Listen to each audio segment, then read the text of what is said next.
25 मई से शुरू होने वाली श्री हेमकुंड साहिब यात्रा के लिए तैयारियां तेज हो गई हैं। भारतीय सेना ने गोविंद घाट से श्री हेमकुंड साहिब तक 6 किलोमीटर लंबे ट्रैक मार्ग का जायजा लिया। मार्ग वर्तमान में 2 से 7 फीट तक बर्फ से ढका हुआ है। यह बर्फ मुख्य रूप से घांघरिया से हेमकुंड साहिब के बीच है।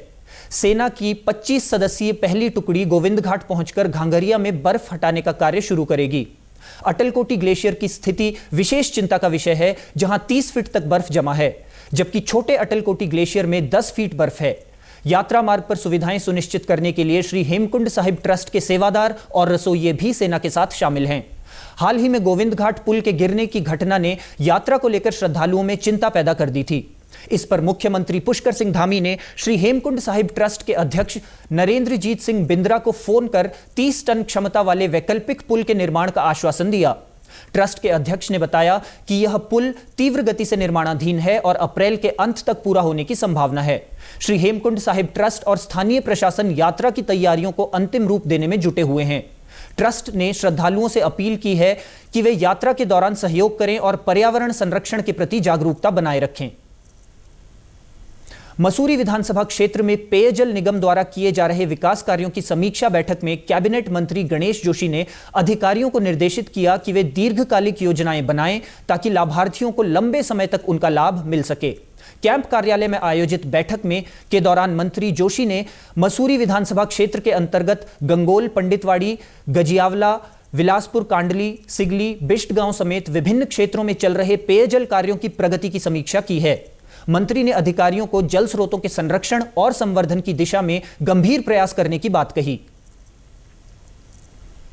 देहरादून जिला प्रशासन बच्चों, बुजुर्गों, महिलाओं, निर्बलों, असहायों, दिव्यांगों और आमजन के हितों के प्रति संवेदनशील है, जिसके नतीजे भी नजर आ रहे हैं। जिलाधिकारी सविन बंसल ने नौकरी के लिए दर दर भटक रही पढ़ी लिखी BCA डिग्रीधारी दिव्यांग महिला गरिंदर को विभागीय अधिकारियों की मदद से एक संस्था आसरा में डेटा प्रोग्रामर की नौकरी दिलाने में मदद की है। वहीं माता पिता की मृत्यु के उपरांत किश्त भरने में असमर्थ बहन भाई अदिति व आदित्य का 50,000 रुपए का ऋण जिलाधिकारी ऑफिस द्वारा जमा किया गया। इसके अलावा आर्थिक सहायता के लिए भटक रही एकल महिला को भी 3,000 रुपए की आर्थिक मदद की गई है। जन दिवस कार्यक्रम में लगातार कई तरह की समस्याएं जिला प्रशासन के सामने आती हैं, जिनका त्वरित समाधान भी किया जा रहा है।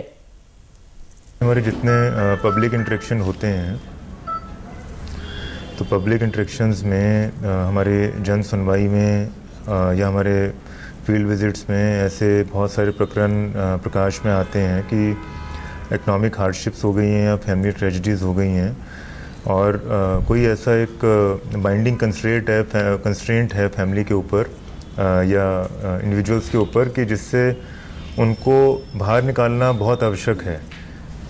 उनके अंदर आगे बढ़ने की इच्छा है, उस कंस्ट्रेंट से उस शैकल को ब्रेक फ्री करके अपनी लाइफ में आगे बढ़ने की प्रबल शक्ति है। तो इसी तरह के केसेस को हम फील्ड रिपोर्ट्स लगवाने के बाद हमारे तहसीलदार, SDM या कंसर्न डिपार्टमेंट की रिपोर्ट लगवाने के बाद जब पुष्टि हो जाती है कि genuinely they are in need of some financial assistance, तो उसके बाद हमारे पास राइफल क्लब एक कोष है जिससे उनकी जो हार्डशिप है उसको हम मिटिगेट कर सकते हैं, एलिविएट कर सकते हैं। देहरादून जनपद में संचालित निजी विद्यालयों के संबंध में CM helpline, toll free number और विभिन्न माध्यमों से मिल रही शिकायतों के निस्तारण के लिए जिला अधिकारी सविन बंसल के निर्देशों पर सुनवाई जारी है। मुख्य विकास अधिकारी अभिनव शाह की अध्यक्षता में गठित समिति निजी स्कूलों में फीस की समीक्षा करते हुए शिकायतों का समाधान कर रही है। समीक्षा के बाद स्कूलों को नोटिस भी जारी किए जा रहे हैं। स्कूल के संबंध में प्राप्त शिकायतों के निस्तारण के लिए आयोजित सुनवाई में विभिन्न स्कूलों के प्रतिनिधि और प्रबंधक शामिल हुए। जिन स्कूलों में शुल्क विवरण की जांच की गई, जिसमें एक स्कूल में शैक्षिक सत्र 2025-26 में मानक से अधिक फीस वृद्धि मिलने पर स्कूल संचालकों को फीस बढ़ोतरी अधिकतम 10% तक करने की सख्त हिदायत दी गई, जबकि अन्य 3 स्कूलों में फीस वृद्धि मानक के अनुरूप पाई गई। CM हेल्पलाइन के माध्यम से स्कॉलर्स होम स्कूल की मानक से अधिक फीस बढ़ाने की शिकायत मिली, जिस पर जांच करने से पता चला कि स्कूल ने इस बार मानक से अधिक 12% फीस वृद्धि की है। विद्यालय को फीस कम करने के निर्देश जारी किए गए हैं। मुख्य विकास अधिकारी ने निर्देशित किया कि स्कूल फीस के लिए आरटीई एक्ट और प्रोविजन के अनुसार 3 वर्षों में अधिकतम 10% तक ही फीस बढ़ाई जा सकती है। साथ ही विद्यालयों को विद्यालय में प्रचलित पाठ्य पुस्तकों की सूची और छात्रों की ड्रेस का प्रचार प्रसार करने और विद्यालय के नोटिस बोर्ड पर उसकी सूची चस्पा करने और सर्कुलर जारी करने के लिए निर्देशित किया गया है। इसी के साथ अभी तक के समाचार समाप्त हुए। दूरदर्शन समाचारों से जुड़े रहें। मिलते हैं फिर शाम 5 बजे के बुलेटिन में। नमस्कार।